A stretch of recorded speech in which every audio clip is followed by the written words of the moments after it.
Cuando estamos preparando ese nido para recibir la llegada del ser más importante de nuestras vidas, también nacemos como padres e iniciamos una carrera juntos de altos y bajos, alegrías, miedos y mucho aprendizaje. Bienvenidos a El Nido Padres, que en italiano significa el nido, o ese primer entorno donde inicias tu vida sintiéndote seguro. Hola, bienvenidos a un nuevo episodio de El Nido Padres. Hoy con un tema importantísimo, muy llamativo y que muchos padres me han preguntado cómo no has desarrollado este tema antes, ya que tenemos muchísimos interrogantes sobre lo que está pasando hoy en día con este tipo de trastorno que pudiéramos considerar una nueva patología dentro de los trastornos de comportamiento en los niños, pero tenemos muchos inquietantes. Para eso hoy tenemos a nuestro invitado, que es Alexis Martínez, terapista de comportamiento de Jumping Step by Step, una de las compañías de terapia, radicadas aquí en Miami, que tiene muchísimo éxito y que precisamente está incursionando con un nuevo edificio sobre terapias de comportamiento, tengo entendido. Y bueno, bienvenido, Alexis. Bienvenido. Un gusto estar aquí. Bueno, muchísimas gracias. ¿De qué vamos a hablar? Este trastorno del que vamos a hablarles hoy se llama trastorno de oposición defensiva o es desafiante es, Alexis, ¿no? Trastorno de oposición desafiante, que le vamos a llamar durante el programa TOD. TOD, para que nos entendamos durante el tiempo que van a estar escuchando la charla. ¿Y qué es el trastorno de oposición desafiante que estamos presentando hoy en niños y adolescentes? ¿Cómo podemos describir este tipo de comportamiento? Particularmente lo que en inglés le llaman el Oppositional Defiant Behavior está definido por comportamientos agresivos contra las personas que interactúan con el niño normalmente. Pueden ser otros niños, pueden ser otros adultos, o pueden ser terapistas o maestros o cualquier persona que tenga una interacción con el niño. Incluso personas que ocasionalmente interactúen con el niño, pero se define por comportamientos agresivos, ya sea verbal o físico. Otra de las cosas que estuve revisando sobre este trastorno es que está ligado directamente a una oposición a lo que tenga que ver como con la ley, con el reglamento, con cuando tú le das una dirección a un niño donde básicamente le estás diciendo sigue la instrucción es vamos a ir al parque, vamos a salir ahora en una línea todos al parque, al playground o lo que sea, y entonces el niño inmediatamente se rehúsa a acatar la orden y a seguirla porque es la oposición a lo que ese adulto me está diciendo. ¿Es correcto lo que te estoy contando? Es decir, esos comportamientos agresivos, ya sea de forma verbal o física, se generan a partir de que se le presenta una demanda a ese niño y ese niño no quiere cumplir con esa demanda. Él quiere hacer cualquier otra cosa menos lo que se le está pidiendo. Y entonces generalmente la respuesta es no hacerlo, ¿ok? Si fuera no hacerlo de una manera correcta, como decir, miren, no estoy en condiciones de hacerlo ahora, o no me gusta, etcétera, a lo mejor no hubiera tanta dificultad. Pero el asunto está en que lo manifiestan de una manera inapropiada, como puede ser con la agresividad física o la agresividad verbal. Notamos entonces que estos niños entran en un estado de cólera, de ansiedad, y empezamos a ver que el niño golpea. Yo lo digo en este caso porque lo veo, lo presencio directamente con nuestras maestras en el colegio. El niño golpea a la maestra o agrede al compañerito que esté al lado. Él no tiene en ese momento como la sensación o el sentimiento de hacerle daño a quien esté al lado, a su compañerito, pero en su rabia, que lo enceguece, pues él va a golpear al niño que esté al lado, va a agredir a la maestra, que fue quien le dio la directriz de lo que tiene que hacer, y como tú nos estás explicando, la reacción se genera debido a que me estás diciendo que haga algo. Y ese algo yo no le puedo explicar a la maestra, mira, lo que tú decías, bueno, no lo quiero hacer, tengo mucho calor y no quisiera ir al parque. No, simplemente es una reacción desmedida donde viene la agresividad física, la agresividad verbal, y lo vemos no solamente en los niños pequeños, sino que en los adolescentes también están presentando este tipo de reacciones en los colegios, donde incluso hemos visto, bueno, lo hemos visto en las noticias, que a veces las maestras tienen que llamar a la policía para que vengan a sacar a estos niños del colegio porque agreden a sus compañeros, a los mismos maestros de esa manera. ¿Por qué llega un niño a explotar, a estallar? ¿Dónde está, en qué radica esa rabia que vemos en esos niños? ¿Es algo realmente entonces patológico o es la llamada mala crianza, la falta de límites?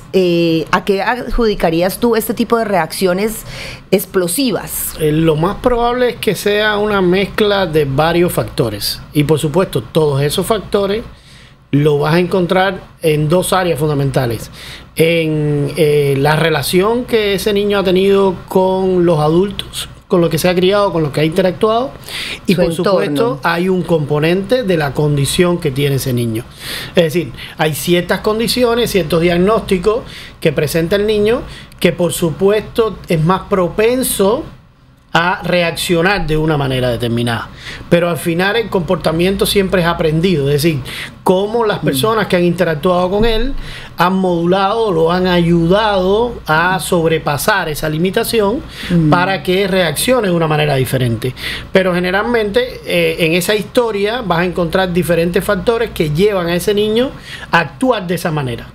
O sea que sí se necesita un diagnóstico para nosotros determinar que este niño está presentando el trastorno de TOC, básicamente, ¿no? O sea, sí necesitaríamos pedir una ayuda extra de parte de los padres, que es importante que sepan los papás cuáles son el tipo de actuaciones que vemos en esos niños, que tú dices, bueno, aquí ya no solamente estamos pasando de no acatar la orden, no seguir instrucción o saltarnos el límite, llamado en algunos casos y para todo el mundo, bueno, mala crianza, lo que tú, como lo quieran llamar, sino que ya yo digo, hay algo no solamente en esas actitudes aprendidas, sino que hay algo patológico que está pasando adentro de ese niño, que le está permitiendo estallar de esa manera y como combinar todas esas actuaciones y llevarnos a la gravedad de que ya esté siendo pues preso de un trastorno. Tendríamos que entonces buscar ayuda extra cuando vemos qué tipo de reacciones, cuáles serían los red flags o las señales que nos indican que este niño ya necesita ayuda de una terapia. Existe esa tendencia siempre con los niños a apuntar al niño como el causante de ese comportamiento, de esa anomalía. Okay. Pero en realidad es más que el niño, es la historia del niño y las personas que han interactuado del niño. A lo mejor el problema es más que del niño, es también de la familia, del ambiente, o de la del institución, entorno, o del grupo, etcétera. Es él quien lo está reflejando, pero en él participan personas que han estado conviviendo con él, ¿no? ¿Sí? Entonces, ¿por qué te lo digo? Porque sí, por supuesto, vemos al niño ciertos comportamientos repetitivos, ciertas manifestaciones que esos adultos, esos padres, esos maestros no pueden controlar o no saben cómo manejar. Exacto. Y entonces cuando debemos recurrir a especialistas que nos ayuden con esos comportamientos. Pero el problema y el origen puede estar tanto en el niño como en los adultos que han tenido en su cargo la educación de ese niño, ¿no? Pero todos de alguna manera, por ejemplo, en el caso de la terapia ocupacional, todos participan en esa terapia, ¿ok? Porque no se trata solamente de cambiar el comportamiento del niño, sino también de las personas que de alguna manera están propiciando esos comportamientos, como decimos nosotros, están reforzando esos comportamientos. Ok, es decir, que una vez decidamos entre el colegio y entre el hogar, que el niño está teniendo este tipo de comportamientos repetitivos, que ya notamos que es un comportamiento que las mismas maestras no pueden manejar, no pueden ellas sostener, y que en casa de igual manera pasa con abuelas o pasa con los padres que también piensan que el niño está de una manera que no puedo controlar. Entonces ahí es donde nosotros recurrimos a una terapia de comportamiento. Hoy en día esa terapia de comportamiento, entonces me dices que debe incluir un estudio del entorno del niño antes de llegar a un diagnóstico como tal. O sea, tenemos que trabajar en casa, en colegio directamente con el niño. ¿Cómo se trabaja en casa y en colegio este tipo de comportamiento? Bueno, lo primero, los terapistas de comportamiento no hacen el diagnóstico del niño. Es decir, eso le corresponde a otros especialistas. Ok, o sea que se remite a un neurólogo. El psicólogo, el pediatra especializado en niños, etcétera, hace un diagnóstico y hace como un referido. Es decir, pide que por favor sea evaluado por un especialista de comportamiento. Ok, entonces dejémoslo. A partir de un diagnóstico. Perfecto, entonces dejémoslo claro a los papás que están en casa, que nos están escuchando. Si ustedes notan este tipo de comportamiento agresivo y constantemente desafiante ante la autoridad, y ustedes creen que ya no estamos en el plano de, oye, qué mal criadito es, o ay, yo era así de necio cuando chiquito, salió igualito a mí, no, salió igualito al papá. Cuando ustedes creen que ya ese tipo de comportamiento no lo estamos pudiendo manejar, no lo estamos pudiendo sostener, entonces el primer paso, y Alexis me corrige si estoy mal, el primer paso es, vamos a nuestro pediatra. Digamos que también es importante tener en cuenta hablar con el colegio.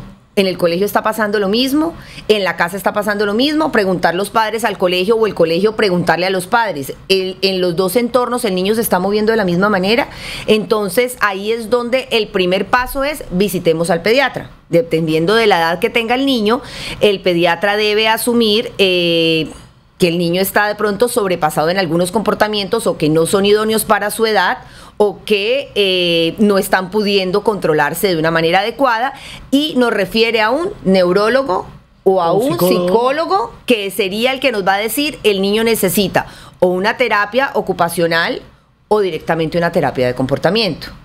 Correcto, correcto. Hay un punto que estás tocando que es muy importante.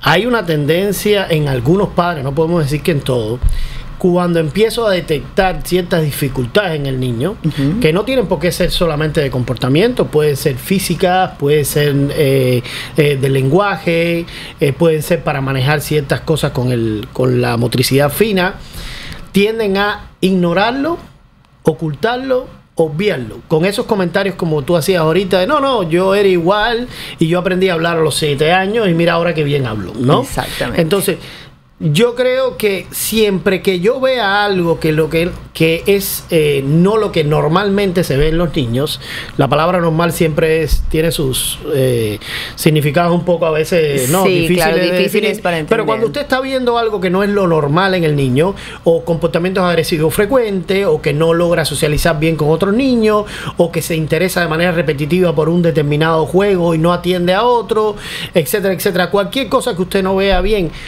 vaya a un especialista, plantéele su duda, plantéele su preocupación para ver si el niño requiere un tipo de atención especializada y esos problemas que a esa edad pequeña se pueden manejar y se le puede enseñar no solo al niño, sino también a la familia, y el niño puede rebasar esas dificultades y ser incluido en el sistema escolar o en la vida normal y tener éxito, es el momento de hacerlo.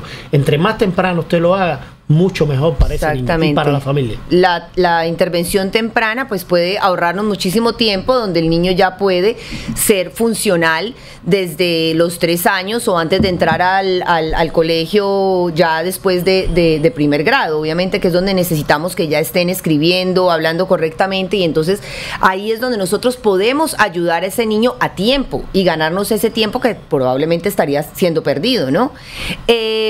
Sabemos que la terapia de comportamiento a raíz de que yo trabajo con niños, Alexis, como tú lo sabes, vemos el caso, se presenta el caso, finalmente aprueban la terapia para ese niño, llega el terapista de comportamiento al colegio y ¿qué es lo principal y lo primero que debe hacer ese terapista de comportamiento con el grupo que está atendiendo directamente al niño? Es decir, su maestra, su asistente, las directoras, esas personas que están expuestas diariamente al comportamiento del niño y a este tipo de esquema de que el niño explota con facilidad y que el niño se rehúsa a seguir instrucciones. ¿Qué es lo que se debe plantear directamente con las maestras? ¿A dónde tenemos que estar? ¿Cómo podemos ayudar?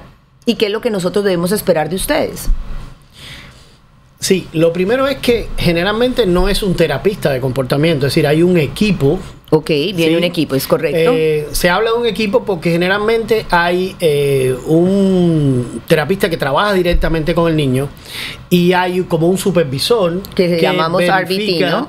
El que trabaja directamente con el niño es el RBT, el Registered Behavior Technician. Okay. Y el supervisor pueden ser dos, puede ser un BCBA o puede ser un BCABA. Es decir, al final son supervisores que fueron los que participaron en la evaluación del niño y son los que están constantemente chequeando si lo que ellos pusieron en papel es lo que se está haciendo con el niño diariamente, si hay algo que cambiar, si la data que se está colectando es correcta y me está indicando un buen resultado en el tratamiento o algo no está yendo bien. Es decir, que generalmente estas dos personas están trabajando muy de la mano con el terapista. Es decir, el supervisor y el terapista para llevar al niño en el camino que ellos quieren llevarlo, es decir, a superar esos comportamientos o a desarrollar determinadas habilidades.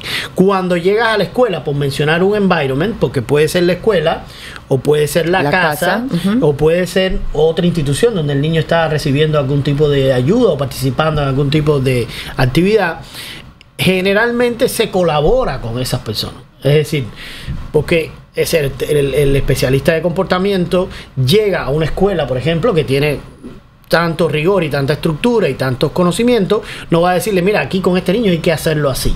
Realmente llegamos, observamos, participamos en las actividades y vamos estableciendo una relación con ese maestro, con ese auxiliar del maestro, y vamos colaborando entre los dos, poniéndonos de acuerdo cuál es la mejor estrategia para reducir esos comportamientos que está teniendo el niño en el aula o desarrollarle las habilidades que le van a permitir también reducir esos comportamientos.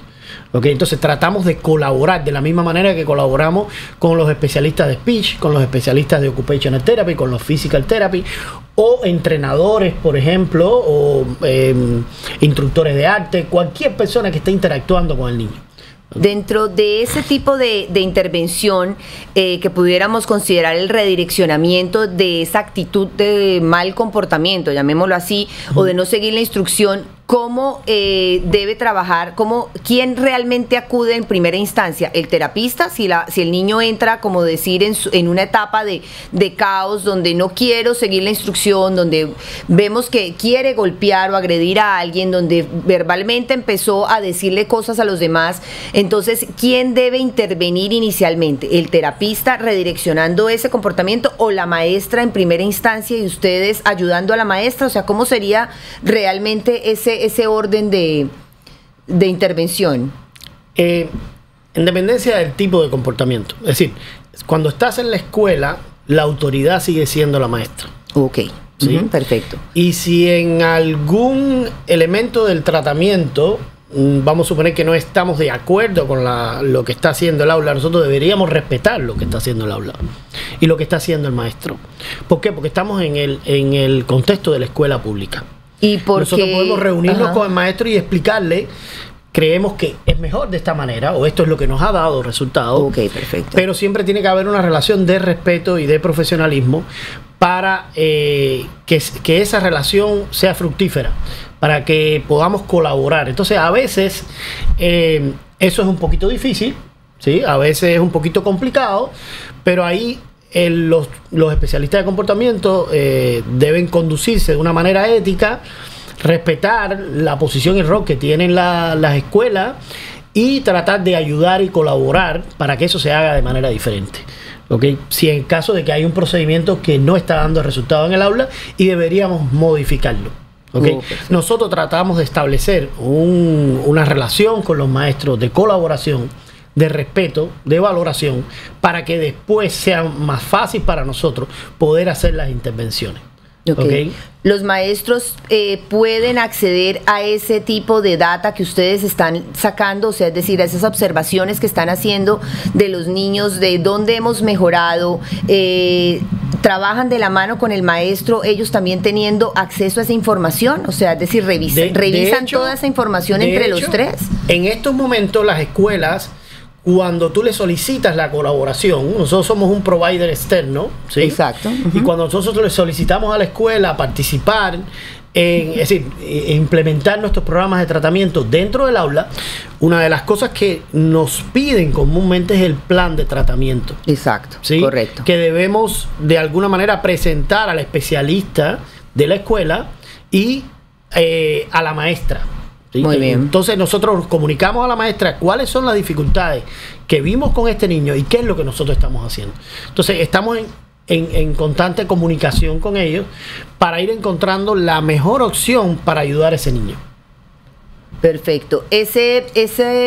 Cuando vemos mejoras, cuando vemos que hay actitudes que ya están cambiando, ¿cómo nosotros nos damos cuenta que estamos teniendo como éxito en esa intervención que se está haciendo con todo el equipo, si podemos llamarlo así, como el equipo multidinámico que tenemos entre la terapista, el asistente, la maestra? Digamos que la evaluación de los resultados del programa, ¿ok? Pasan por diferentes niveles. Los especialistas en behavior colectan data de qué es lo que está pasando con cada uno de los comportamientos diarios. ¿Ok? Si el comportamiento es como una perreta, como se le llama en español, sí, ¿no? Una rabieta que una le da rabieta, al niño. ¿no? Y contamos cuántas veces lo está haciendo. Okay. Esos datos nos van a indicar si él está disminuyendo ese comportamiento o no. Okay. Ahí si por ejemplo estamos desarrollando una habilidad como que él se mantenga en una tarea por un determinado tiempo y vemos que antes lograba estar 1 minuto y ya está 3 minutos, ¿sí? Estamos avanzando. Estamos avanzando. Eso desde el punto de vista de comportamiento.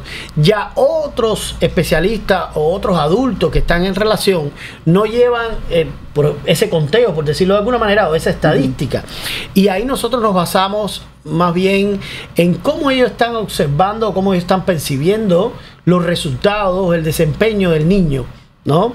Y que nos dé un criterio cualitativo, ¿no? A veces en esa ingenua pregunta de maestra, ¿cómo lo ve? Entonces ella nos dice, pues lo veo mucho mejor. Porque fíjate que ya me está haciendo esto, me está haciendo lo otro, ¿no? Ahí hay un criterio cualitativo de una apreciación que está teniendo la maestra o la auxiliar o la madre de que han habido cambios. En mi papel yo tengo 500 números de que esto está bajando, el otro está subiendo, etcétera. Pero eso es una cosa muy matemática, muy de la data que estamos colectando. Pero nosotros necesitamos saber que esa las otras retroalimentación están apreciando que cualitativamente hay un salto, hay una mejora en el niño, ¿no? Okay. Entonces constantemente estamos buscando eso, es decir, ver cómo las otras personas que están alrededor del niño están percibiendo. Entonces es muy importante la comunicación entre maestra y terapista, y muy importante que también el colegio y la maestra exijan este tipo de trabajo conjunto. No es solamente levantar data y bueno, se fueron los terapistas y no supimos qué sigue pasando, pero no vemos avance. Entonces si usted no está viendo avance con su hijo en casa, si no están viendo las maestras avance con el niño en el colegio, es volver al terapista y hablar con él y decirle, bueno, revisemos esa data que ustedes están levantando, vamos a ver dónde estamos viendo éxito o avance, y si no se está presentando el avance, entonces, ¿qué alternativa le ofrecen ustedes a las maestras? Mire, el programa de tratamiento de behavior, cada 6 meses debe emitir un reporte. Ok, ¿sí? Qué bien. Y ese reporte hay que someterlo al seguro para que nos vuelvan a aprobar otros 6 meses de tratamiento, ¿ok? Pero mensualmente también los especialistas le elaboran un reporte de qué es lo que está pasando con cada uno de los comportamientos, ¿ok? Es decir, que constantemente los terapistas de comportamiento están evaluando lo que está pasando con el tratamiento, ¿sí? Por supuesto, los parents o cualquier persona que está alrededor puede sentarse con el especialista y decirle, mira, me gustaría saber cómo ves las cosas, qué es lo que están haciendo, qué es lo que está pasando, y discutir algún tipo de cambio o modificación. Nosotros estamos obligados de alguna manera que si en un tiempo determinado, 2 meses, 3 meses, no hay un cambio, no hay una modificación, no hay una mejora, nosotros deberíamos presentarle al seguro una modificación en el protocolo de tratamiento. Okay. Es decir, ellos nos exigen que le digamos en qué tiempo nosotros vamos a mejorar esto, y si no lo hacemos deberíamos presentarle una modificación en ese tratamiento. Entonces son de las cosas que los padres o los maestros pudieran discutir, claro, con los especialistas. Vean acá qué es lo que van a hacer ahora, porque esto creo que no nos está dando el resultado. De qué manera, qué podemos hacer diferente, ¿no? Eso en teoría, ¿no? Está en la presentación del tratamiento desde el principio, en los planes de intervención. Sí. No, perfecto. Eso de lo que estamos hablando entonces se manejaría a nivel colegio y de igual manera se está manejando en casa, ¿no? Es decir, abuelos, tíos, quienes sean que convivan con ese niño en su otro entorno, que sea el familiar, también tienen todo ese proceso de revisión de la data, de a los 6 meses decirle esto no me está funcionando, para que realmente haya un cambio, ¿no? En el niño. Debemos trabajar en los dos ambientes. Claro, el componente fundamental del tratamiento es el niño y los padres. O la persona, diríamos padre, porque es normalmente la persona que está a cargo del niño, cuidado del niño. Pero en este caso, la persona que está a cargo del cuidado del niño está muy involucrada en el tratamiento. De hecho, hay un componente que se llama el entrenamiento del padre. Perfecto, ¿okay? Claro que sí. Y en ese entrenamiento del padre también hay objetivos y también hay temas que se deben estar tratando semana tras semana, ¿ok? Conversando con el padre, ¿ok? A veces, por ejemplo, ideamos una sesión, una serie de actividades y le pedimos al padre que la haga con el niño, ¿ok? Y observamos cómo el padre está interactuando con el niño y le retroalimentamos, ¿sí? Porque el padre muchas veces tiene que hacer tareas, por ejemplo, con el niño o algún otro tipo de actividad, o el padre simplemente tiene que lidiar con todo lo que es las actividades diarias de la casa. Y entonces ese tipo de actividad, la manera en que él interactúa con el niño, es importante que él haga modificaciones, porque como te dije al principio, ese comportamiento salió de algún lugar. Claro. Y generalmente salió de su historia, de su educación. Claro. Entonces es allí muchas veces donde hay que desarticular ciertas cosas para que el comportamiento evolucione, por decirlo de alguna manera, porque el comportamiento cambie, ¿no? Entonces, el componente de trabajo con los padres está incluido en la terapia. Excelente. Por eso podemos decir que donde hay terapia hay esperanza, como lo decíamos siempre que hablamos de esta intervención temprana y de llamar a un especialista que nos apoye. No significa que vamos a decir, no, mi hijo no tiene un problema o mi hijo tiene un problema. Saquémonos eso de la cabeza, padres, y también instituciones educativas. Lo que tenemos que hacer es ver cómo resolvemos esa actitud que estalla como respuesta a algo que viene de casa, que viene tal vez genético, que viene del entorno en el que el niño se está criando y desarrollando. Simplemente donde hay terapia y esperanza. Si llamamos a alguien externo que nos explique, que nos ayude, que nos asesore, que nos guíe, que nos redireccione si lo que estamos haciendo no lo estamos haciendo correctamente, pues tenemos esperanza de que eso cambie y que vaya mejor. Y qué más si lo podemos hacer a temprana edad. Ojo, que es muy importante, una vez detectemos ciertos red flags o señales de que algo, como nos decía Alexis, no está pasando de la manera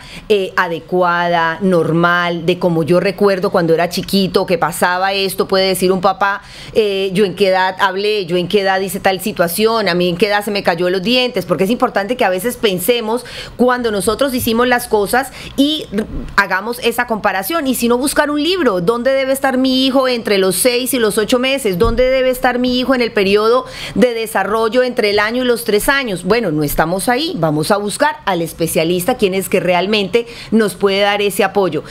Muchísimas gracias, Alexis, por tu compañía, por venir a aclararnos estas dudas sobre terapia de comportamiento que está todavía entrando al sistema como algo que no está bien explicado. No sabemos bien si terapia de comportamiento simplemente es corregir, como decimos, la malcriadez, las malas actitudes, la falta de límites, o si realmente hay algo mucho más grande que está afectando a nuestros niños y que no estamos sabiendo acompañar nosotros como adultos. Ahí es importante donde viene la intervención de todos ustedes, que son hoy en día un gran apoyo en las instituciones. Y ojo a las instituciones, saber que el proceso adecuado de cómo se interviene una terapia de comportamiento en un salón de clase, en el hogar, y hacer ese seguimiento de la mano con el terapista, con la persona que está haciendo el estudio. Es bien importante que nos involucremos todos en un equipo, pues en función del niño. Muchísimas gracias a todos por acompañarnos. Este es un episodio más de El Nido Padres y los esperamos hasta una próxima aquí en El Nido Padres. Gracias, Alexis, por tu compañía. Muchas Adiós. gracias. Gracias por escucharnos. Si te gustó esta información, compártela con otros padres y ayúdanos a crecer como comunidad. Puedes seguirnos en Instagram como El Nido Padres, déjanos tus comentarios, preguntas y, ¿por qué no?, sugerencias de contenido. Soy Edna Meyer y nos encontramos en un nuevo episodio.